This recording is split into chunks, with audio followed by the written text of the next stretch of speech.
Vous l'avez peut-être remarqué, depuis la rentrée, une quarantaine de nouveaux bus comme celui-ci sont en circulation. Pas de gros changements vus de l'extérieur, mais ces bus respectent la norme européenne Euro 6. Ils sont donc beaucoup moins polluants. Comparé à ces véhicules qui sont arrivés l'année d'avant, on réduit de 80% les oxydes d'azote et de 66% les particules.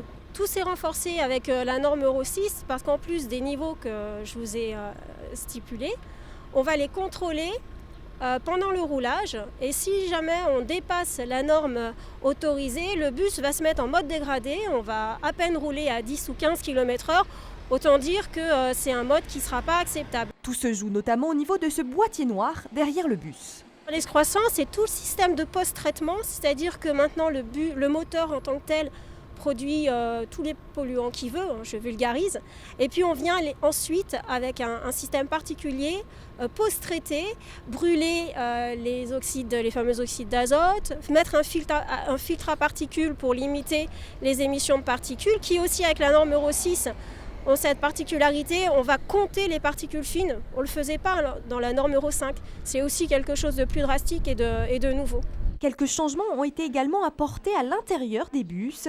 Liseré rouge pour une ambiance plus tamisée, plus d'espace pour les usagers et un emplacement pour les fauteuils roulants modifiés. D'ici la fin de l'année, 65 bus Euro 6 seront en circulation dans l'agglomération. Cette nouvelle campagne TCL contre la fraude sera visible début novembre sur le réseau. Sous forme de petites devinettes, elle vous permettra d'apprendre quelles sont les situations de fraude et vous remémorer certaines règles méconnues.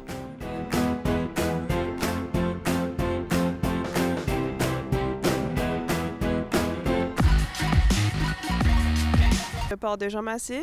Donc, il faut savoir que c'est à 2 arrêts du terminus et quand je rentre le matin, quand je commence à 8 heures, c'est impossible. J'attends un tram, 2 trams, 3 trams avant de pouvoir le prendre des fois. Ces difficultés, beaucoup d'étudiants de Lyon 2 à Bron en font l'expérience sur la ligne T2, notamment aux heures de pointe. Le Citral est également conscient de cette situation et cherche des solutions. Depuis plusieurs mois, toutes les rames disponibles sont en circulation entre Grange-Blanche et le campus. Impossible donc d'en rajouter. L'autre solution utilisée, les lignes de bus, bien souvent méconnues. En fait, il n'y a pas que le tramway pour aller au campus de Bron, il y a aussi beaucoup de lignes de bus, il y en a notamment 5 parmi les principales, qui offrent des niveaux de service assez performants avec des cadences de passage comprises entre 8, 10 ou 12 minutes, donc quand même des niveaux d'offres relativement satisfaisants. Ces lignes de bus ne sont pas saturées aux heures de pointe. Et elles sont connectées à des pôles d'échange importants comme le métro A à Bonneveille à la Soie, le métro D à Mermoz-Pinel ou à Gare de Vénissieux. Et elles ont des temps d'accès au campus assez corrects, entre 5, 10, 15 minutes en fonction du lieu d'où on part. Alors moi j'habite à Fézin, donc je prends le 39 jusqu'à la Gare de Vénissieux et ensuite le 93 jusqu'à l'Université Lumière Lyon 2. Avant je ne savais pas que le 93 existait, donc je prenais le 39 jusqu'à la Gare de Vénissieux, le métro jusqu'à Grange-Blanche, le métro D et ensuite le tramway jusqu'à Paris, Université et c'était l'horreur parce que je mettais super longtemps.